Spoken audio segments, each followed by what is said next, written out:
Édition. Madame, Messieurs, bienvenue à tous à la une de l'actualité. Égalité des genres et accès équitable à l'emploi. Une Congolaise vient de prouver l'inexistence des métiers exclusivement réservés aux hommes par l'exercice du métier de cordonnier. La cordonnière Marie-Jeanne Gombe est installée à Limete.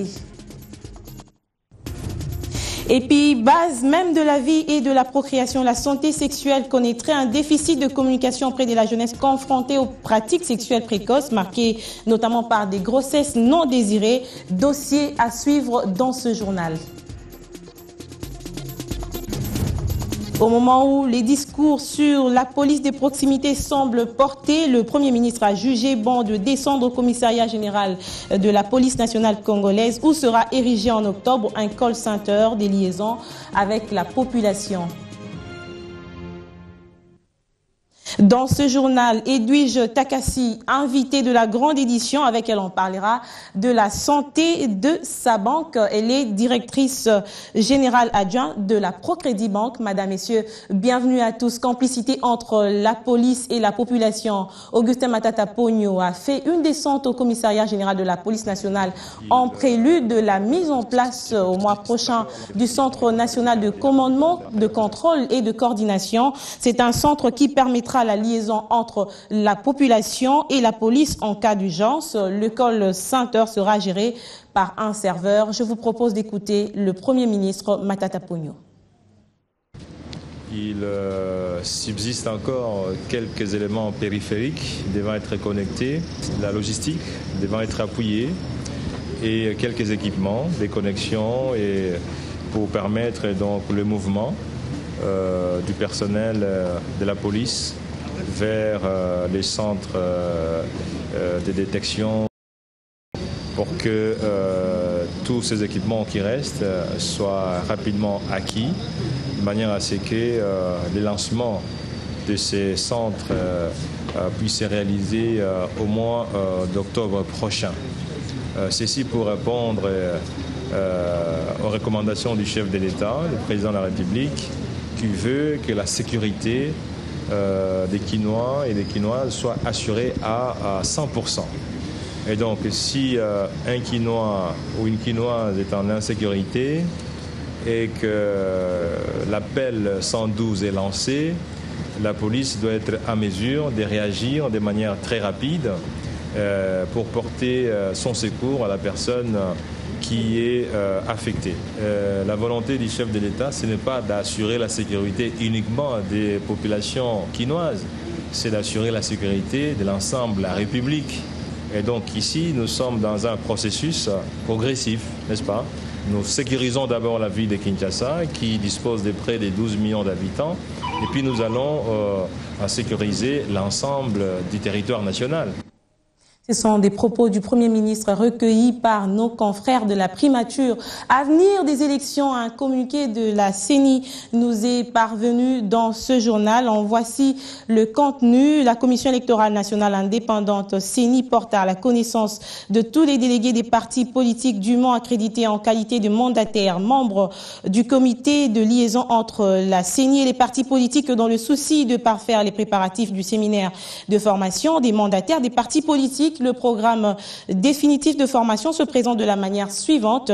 Du lundi 11 au mercredi 13 septembre 2014, atelier de formation, lieu Hôtel Sultani, heure 7h30 à 17h.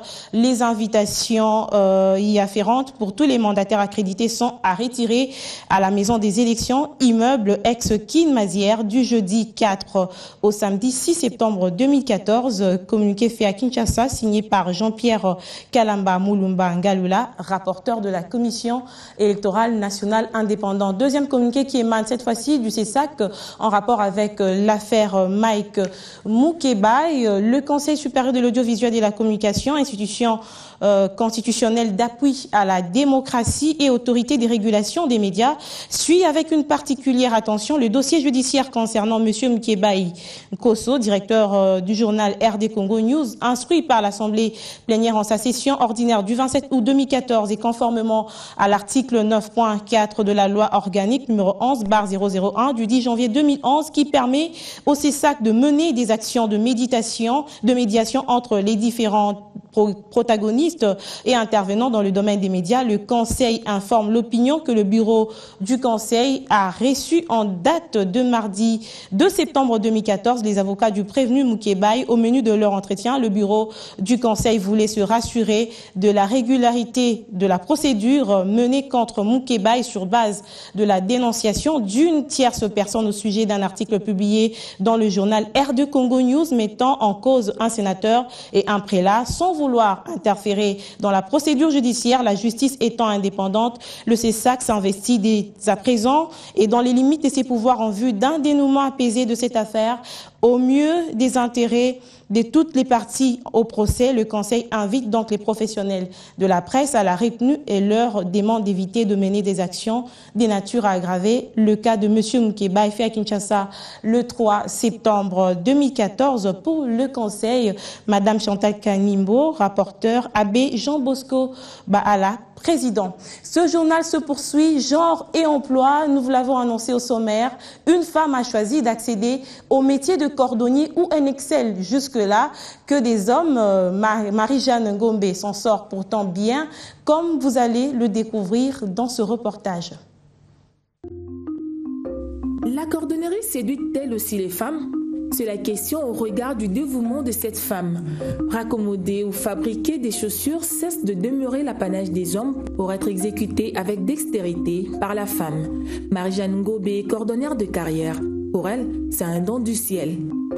Quant à moi, c'est un don parce que à la famille, nous sommes des métiers. Et j'avais une sœur qui est déjà morte.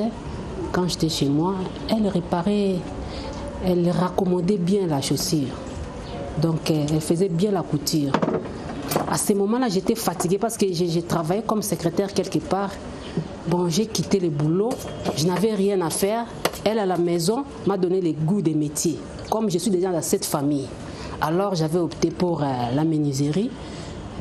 Ça n'a pas tenu. Aujourd'hui, je suis dans la cordonnerie. Alors que certaines personnes s'imagineraient les postes dans des entreprises publiques ou privées, Marie-Jeanne trouve en la cordonnerie un métier noble. Un bémol dans le travail de la cordonnière, c'est le manque de financement, alors que l'art est au rendez-vous. La cordonnerie, c'est un métier noble. Nous sommes très importants. Tout le monde a besoin de nous. En commençant par la grande classe, moyenne classe, petite classe. Même les nouveaux-nés, il a besoin d'un cordonnier. Mais vu la conjoncture de notre pays, nous ne sortons pas avec ces métiers. Mais si le financement est là, on peut s'en sortir. Parce que d'ailleurs, je vous ai dit que c'est un métier noble. Nous fabriquons. Ce qui nous manque, c'est la possibilité. Or, s'il y avait le financement, vous allez trouver ici, il y a d'autres personnes qui seront ici, il y aura beaucoup de fabrications, toutes sortes. Bon, c'est l'argent qui nous manque. À la question de savoir si un autre métier la tenterait-il, Marie-Jeanne considère la cordonnerie comme étant son métier à vie. Ce métier va m'enterrer. Ce métier a fait que ce que je suis. Je n'ai pas beaucoup d'argent, mais je suis respectée par les gens. Les gens me respectent beaucoup à cause de ces métiers. Il y a certaines femmes, quand elles me voient comme ça. Auparavant, c'est manqué de moi. Mais cette femme, j'étais dehors. D'abord, on m'a démoli, j'ai travaillé dehors, en plein air, comme ça, les gens me regardaient. Alors, d'autres femmes, ça leur écœurait d'avoir une femme comme ça en train de travailler dehors. Mais quand elle passe, elle me trouve peut-être en train de causer avec quelqu'un. Elle s'imagine directement, c'est une femme intellectuelle. Ça, c'est les dons que Dieu m'a donnés. En dehors de ça, j'ai quand même étudié. Je suis cultivée. C'est ça. Je suis fière de mon métier. Elle a choisi, elle aime ce qu'elle fait, la science et l'art dans la cordonnerie. Voilà un créneau pour l'épanouissement des Ngombe, une femme d'exception. À travers elle, il n'y a pas de sous-métier. Elle attend d'être sollicitée, surtout avec le retour de la pluie.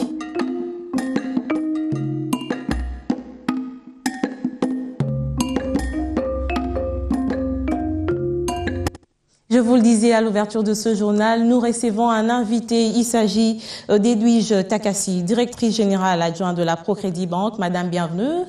Merci. Nous venons de suivre avec vous ce reportage sur une femme qui excelle dans un métier où il y avait plus d'hommes. Ça prouve quand même que les femmes sont ambitieuses. Un mot de votre part?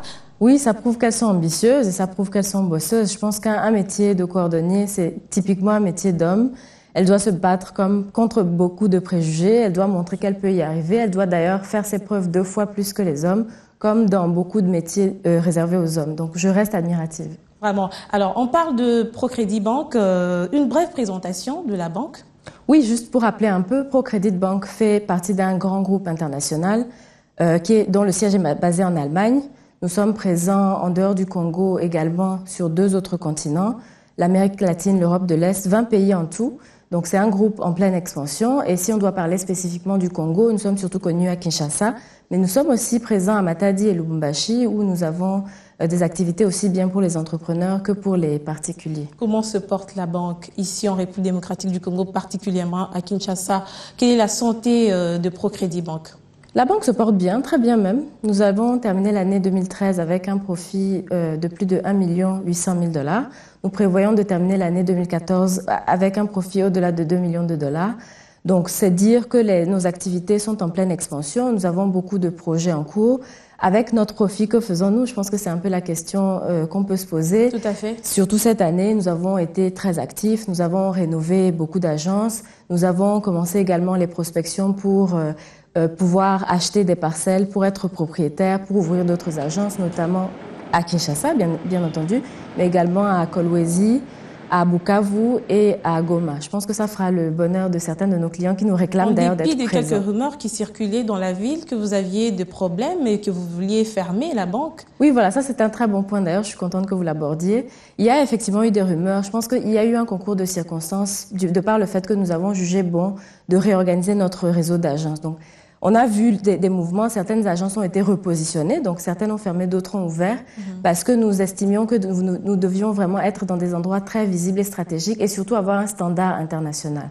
Donc nous avons quitté un certain type d'agence, style Njili, disons, c'était un peu le symbole de la microfinance de Procredit, pour des agences plus petites, plus confortables, plus modernes, qui reflètent vraiment le standard international que nous avons aujourd'hui, où le service est vraiment rapide.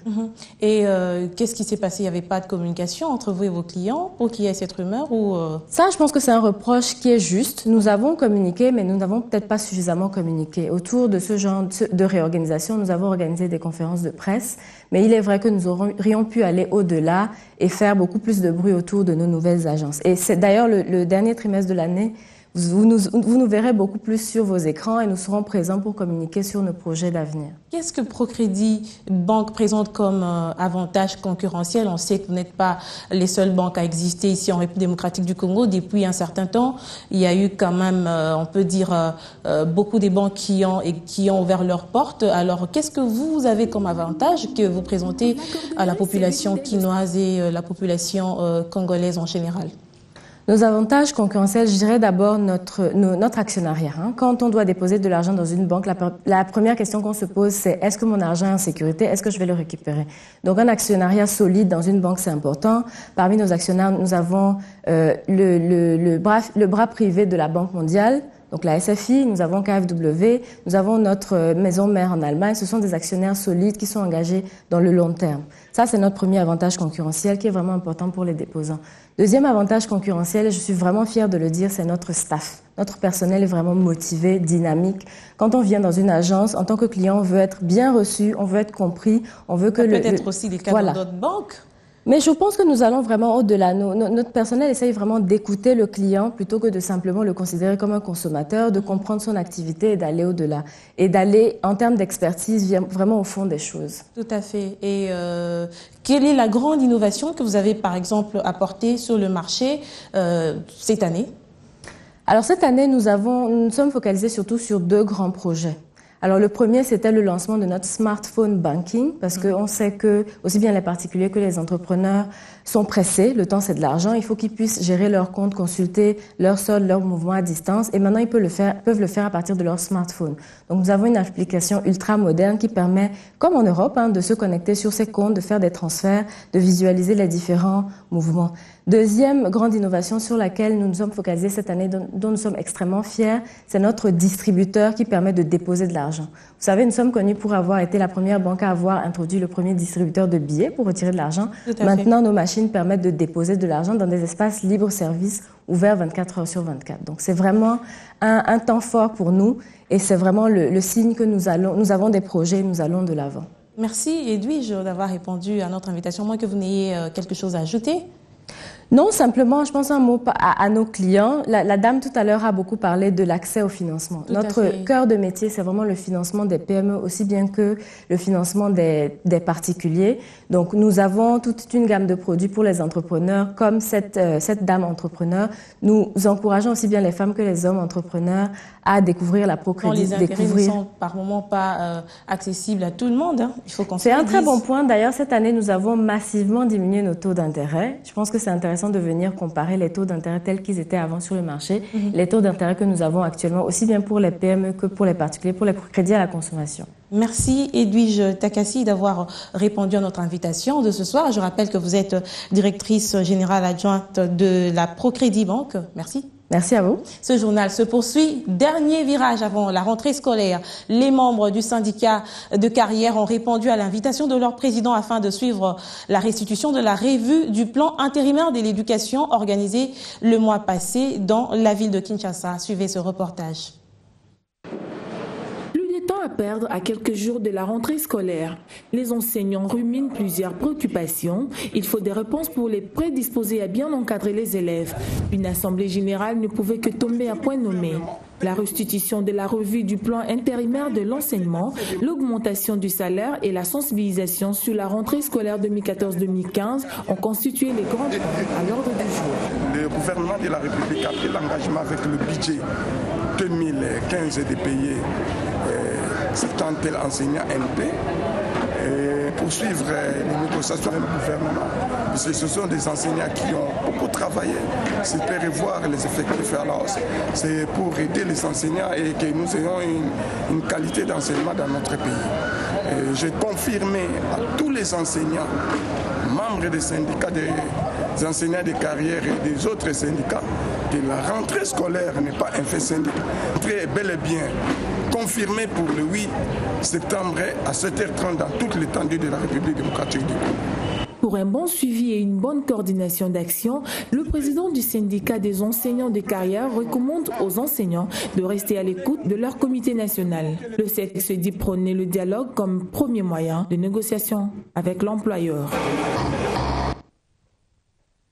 En environnement, le Bureau de coordination de la stratégie et plan d'action pour la survie des grands singes est mis en place. C'est un fruit de la collaboration entre l'Union internationale pour la conservation de la nature et le ministère de l'Environnement, Conservation de la nature et tourisme. Ces espèces rares font partie de la faune éparpillée à travers des aires protégées et non protégées de la République démocratique du Congo. La méga biodiversité que regorge la République démocratique du Congo fait de ce pays un motif de scandale au monde en termes d'atouts touristiques capables de booster l'économie nationale. Parmi ces espèces rares, l'on retrouve le grand singe, une espèce emblématique en proie à la perte et la fragmentation de son habitat suite à l'exploitation illicite de ressources naturelles. Et pour veiller à sa survie, un atelier s'attelle à la mise en place du bureau de coordination de la stratégie et du plan d'action pour sa préservation et protection. Le présent atelier suscite beaucoup d'intérêt dans le cadre de la préservation de la biodiversité en général et de la protection de grands singes en particulier. Pour ce faire, je vous invite donc à tirer les plus grands avantages de la présence de tout un chacun de vous en tant qu'expert de haut niveau. Une contribution de taille qui permettra d'identifier le besoin, élaborer la feuille de route en vue des résultats escomptés, car 90% de grands singes sont en République démocratique du Congo. 90% de ces singes sont en protection intégrale en République démocratique du Congo. D'où nous avons pensé au niveau de l'UICN, en collaboration avec le ministère de l'Environnement, de mettre en place un bureau qui devra s'occuper de cette problématique de la protection de grands singes. Mais je sais qu'il y a d'abord la volonté politique, qui est déjà un élément de taille. Il y a aussi la volonté des partenaires pour pouvoir accompagner cette action. Et donc pour nous, ce sont les deux grandes garanties. Ces assises interviennent en dépit des menaces qui pèsent sur cette espèce, remettant en cause la stratégie nationale de la protection et conservation du grand singe de 2012 à 2022, initiative de l'Union internationale pour la conservation de la nature, UICN. L'actualité, c'est aussi l'ouverture à Kinshasa d'une conférence internationale sur la neurologie. Professeurs d'université, chercheurs et experts venus de plusieurs pays du monde s'y réunissent en vue d'échanger des expériences scientifiques sur la neurologie afin de pousser des gouvernants à financer les recherches susceptibles d'éradiquer les maladies qui causent des troubles du cerveau. Ce séminaire qui réunit professeurs d'université, experts et chercheurs venus de plusieurs pays du monde afin de réfléchir et échanger sur des expériences sur la neurologie, s'est ouvert ce jeudi 4 septembre. Le cadre de ces échanges est nettement ici circonscrit. Ces recherches que nous faisons dans notre pays, d'autres collègues africains le font aussi, pour d'autres maladies qui sont proches, donc qui sont propres à leur propre pays. C'est ainsi qu'il y a des délégués qui sont venus d'Afrique du Sud, de la Tanzanie, du Kenya, de l'Ouganda, du Maroc, du Sénégal. Les collègues du Congo-Brazzaville n'ont pas pu se déplacer. Un collègue du Nigeria n'a pas pu se déplacer aussi pour des raisons multiples. Donc nous échangeons nos expériences entre nous, Africains, mais en présence du secrétaire général des Libro, M. Sten Grillner, qui est un Suédois qui dirige l'organisation qui nous finance en partie. Trouver des stratégies pour éradiquer des maladies qui causent des troubles du cerveau, surtout chez les enfants, les empêchant de bien poursuivre leur cursus scolaire est le principal but de ces assises. Toutes les personnes qui gravitent autour de la recherche sur les neurosciences puissent se réunir, échanger les expériences que ces personnes ont dans leur pays respectif pour voir dans quelle mesure on peut se diriger, les chercheurs peuvent se diriger vers l'autorité publique, vers la société civile, vers le monde financier, pour obtenir un financement pour faire les recherches sur les maladies qui touchent le système nerveux central. Ce n'est pas une vue d'esprit, puisque dans notre propre pays, le Congo, il existe plusieurs maladies qui touchent le système nerveux central. Je vous en cite deux. La première, c'est par exemple l'épilepsie, maladie endémique. Vous vous rappelez, les gens qui tombent par terre, tout le monde fuit. Il y a une autre maladie qui est le konzo, qui est une maladie qui sévit du fait que les gens, la population mange les maniocs maltraités. Ces maniocs maltraités conduisent à des maladies qui touchent la moelle épinière et qui touchent le cerveau.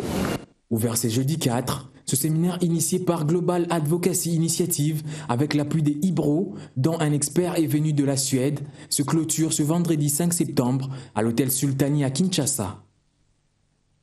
Et dans cette édition, cette note sur la technologie relative à l'ouverture à Kinshasa du premier centre de service et de réparation des appareils Samsung en République démocratique du Congo.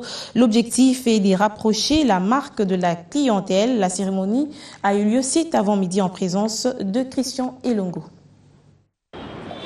C'est pour faire un bon suivi après-vente de ces produits que la marque sud-coréenne Samsung ouvre son premier centre de services et de réparation de tous ses produits en République démocratique du Congo. Une manière pour Samsung de tisser un lien avec les milliers de consommateurs de tous ces produits. Alors l'idée ici, c'est de ne pas survivre, ça veut dire Samsung étant une compagnie, à survivre qu'en vendant des produits. Vous devez accompagner vos clients, ça veut dire que lorsque vous vendez, vous devrez donner des services après. Et c'est la raison pour laquelle Samsung s'est vraiment mis à produire ce genre de service. Là où non seulement pour vendre, mais aussi pour venir en aide après à la clientèle qui sont en train de donner des... Les centres est situé au cœur de la ville de Kinshasa. Plusieurs services seront fournis, dont la formation, les centres de tous les services et des réparations. Le centre est ouvert justement pour les mettre à l'abri des mauvaises surprises qui peuvent arriver et qui arrivent très souvent lorsqu'on achète des produits qui ne sont pas dans le canal, dans le channel. Ça veut dire chez les fournisseurs agréés qu'on achète des téléphones de main en main ou on les achète sur la rue. Localement, nous avons ce qu'on appelle des distributeurs. Lorsque vous achetez un téléphone ou un frigo ou une télé ou un home cinéma chez un distributeur local qui est dans la filière Samsung, directement vous êtes couvert de 2 ans de garantie. Que vous pouvez voir là-bas, nous donnons 24 mois de garantie.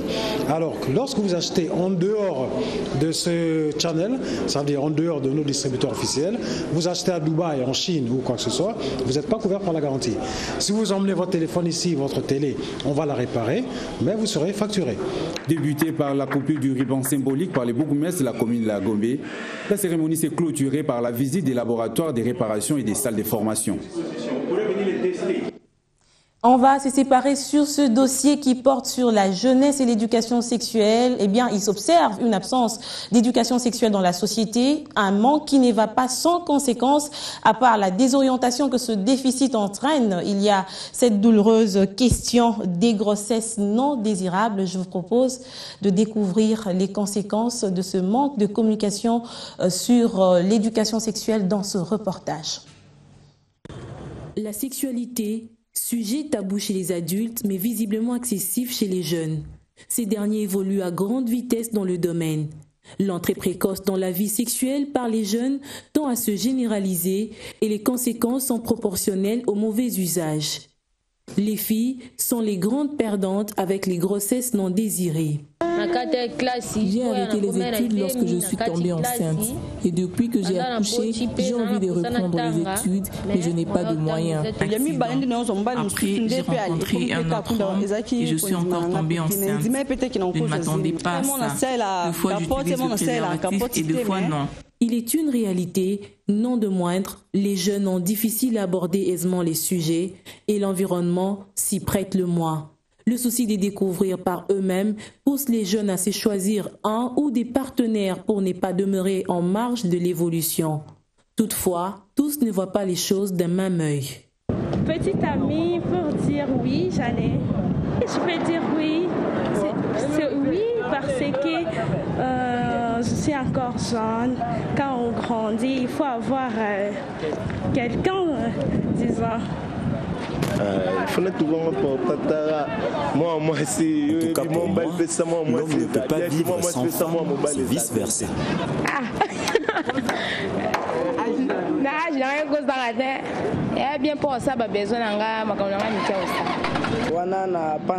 Pour l'instant, je préfère étudier. Le reste viendra après.